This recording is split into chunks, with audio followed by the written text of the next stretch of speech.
নমস্কার, আমি জ্যোতিষ সম্রাট বিনয় শাস্ত্রী। আশা করি ঈশ্বরের কৃপায় আপনারা ভালোই আছেন। আজকে আমার ভিডিওর আলোচ্য বিষয় কর্কট রাশি বা লগ্নের অশ্লেষা নক্ষত্রে যাদের জন্ম তাদের জানুয়ারি 2026 কেমন যাবে। এই অশ্লেষা নক্ষত্রের অধিপতি বুধ, যাকে আমরা বালক গ্রহ জানি, ওই জন্য আমরা বলি বালক বুধ। তো এই অশ্লেষা নক্ষত্রে যাদের জন্ম তাদের কেমন যাবে? তাহলে অশ্লেষা নক্ষত্র হচ্ছে 9 নম্বর নক্ষত্র।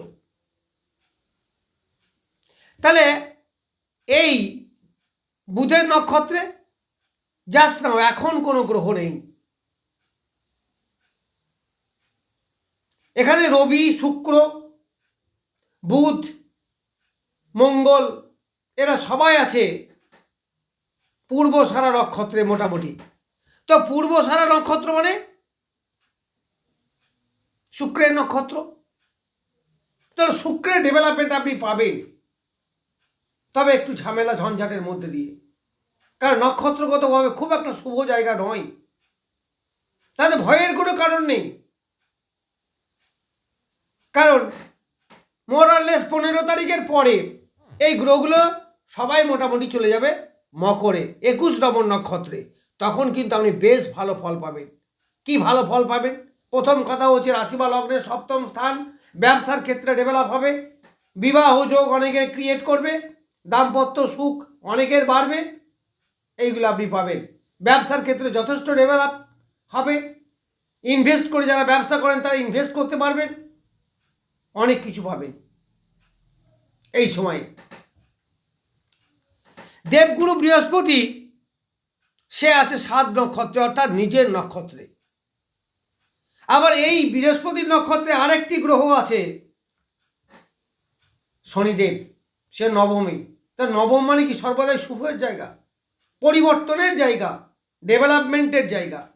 এই নবম স্থান মানে কি? মীন রাশি, এর অধিপতি দেবগুরু বৃহস্পতি।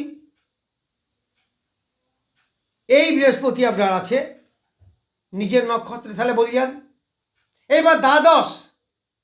তাহলে দ্বাদশ থেকে কী পাই আমরা? রোগের জন্য যে খরচ, ট্রিটমেন্টের যে খরচ।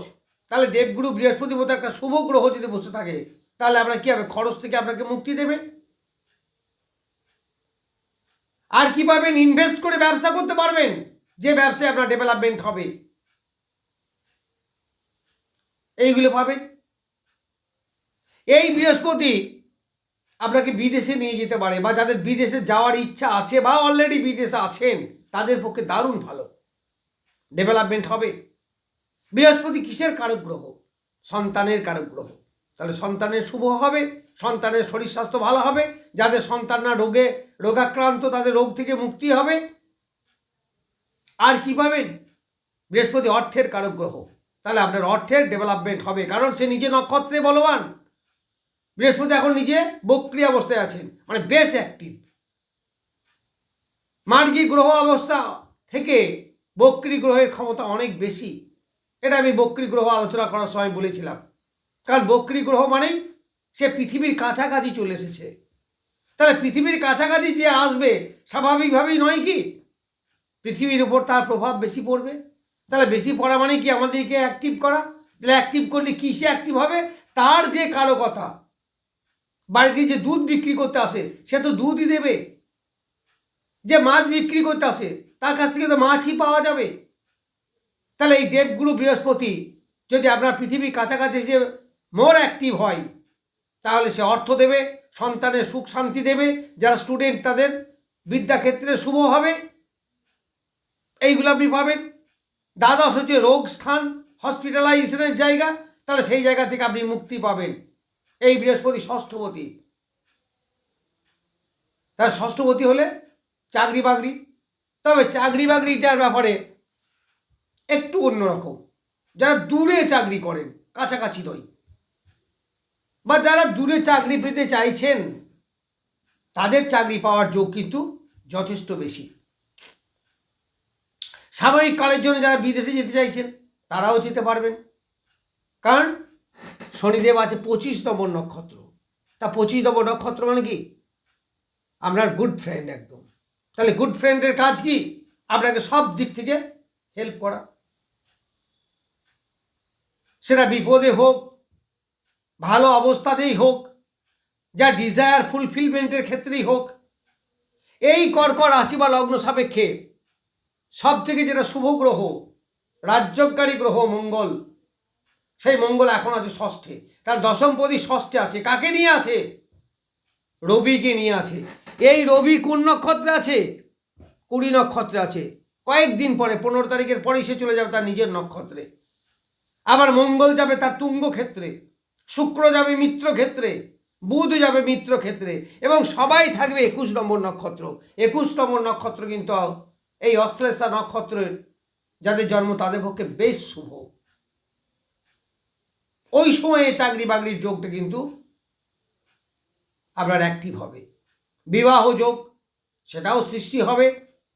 যারা প্রেম প্রীতির ব্যাপারে বা এইসব অন্যায় যারা বিবাহ করতে চাইছেন, অর্থাৎ স্বনির্বাচিত বিবাহ, তাদের পক্ষে বেশ ভালো সময়, বেশ ডেভেলপমেন্ট হবে এবং অনেকটা শান্তিপূর্ণভাবে হবে। ব্যবসা বাণিজ্যর ক্ষেত্রে যথেষ্ট ভালো যোগ, কারণ বুধ শুক্রের যোগ হবে। বুধ কী দেয়? ব্যবসা। শুক্র কী দেয়? অর্থ। তাহলে বুধ শুক্রের যোগ মানে কি? অবশ্যই আপনি ব্যবসার মাধ্যমে অর্থ উপার্জন আপনার হবে।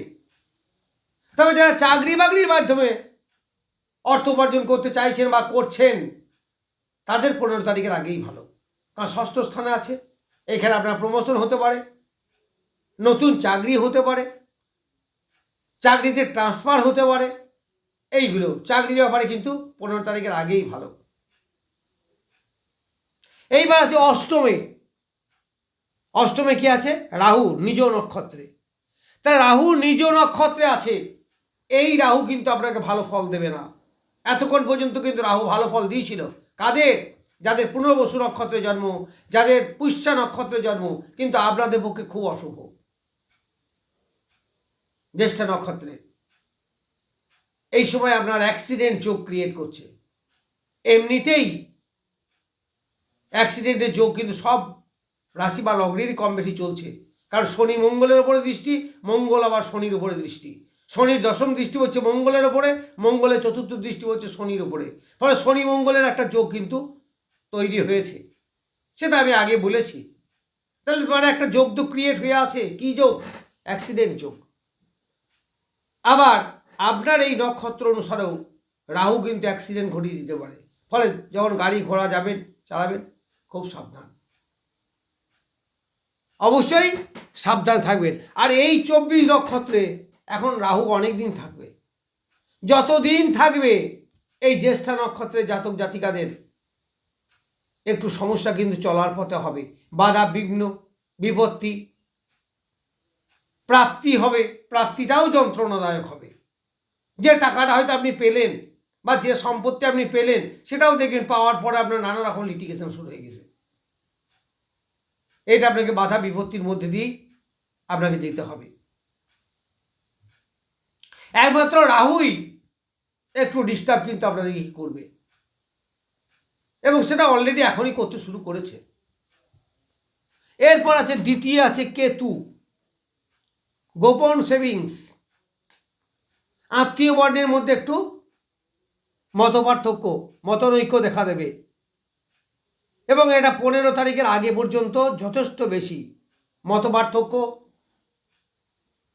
অর্থ এলো, সে যে কোনোভাবে খরচ হয়ে গেল, অর্থ স্টেবল হবে না।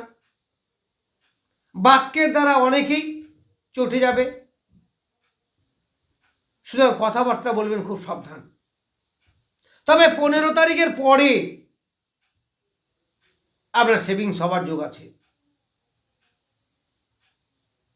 তখন এই 11 নক্ষত্র শুক্র অধিপতি, সে চলে যাবে ব্যবসার জায়গায়। তখন কিন্তু একটু ডেভেলপমেন্ট হবে। তবুও বলবো এই কেতু কিন্তু ওই পুরো ফাল্গুনী নক্ষত্রেই থাকবে। ফলে রিস্কটা খুব একটা নেওয়া ঠিক হবে না। শুক্র অবশ্যই ডেভেলপ হবে এবং ভালো ফল দেবে, কিন্তু কেতু তো 11 নক্ষত্রেই থাকছে। এই 11 নক্ষত্র কিন্তু আপনার পক্ষে ক্ষতিকর। যা খুব একটা ভালো নয়। ফলে রাহু কেতু দুটোই এই জ্যেষ্ঠা নক্ষত্রের জাতক জাতিকাদের পক্ষে কিছুটা অশুভ। একটু সতর্কতা অবলম্বন করবেন, তাহলেই ঠিক হয়ে যাবে। জ্যোতিষ মানেই তো সবসময় পাথর কবচ পড়তে হবে এমন নয়। আপনি অ্যাডভাইসটাকে নেবেন বা নিকটবর্তী কোনো জ্যোতিষকে দেখিয়ে নেবেন। যাই হোক, জ্যেষ্ঠা নক্ষত্রের জানুয়ারি 2026 কেমন যাবে সেই সম্বন্ধে কিছু বললাম। জ্যেষ্ঠা অশ্লেষা নক্ষত্রের 2026 জানুয়ারি কেমন যাবে সেই সম্বন্ধে কিছু বললাম। নমস্কার, আজ এই পর্যন্তই।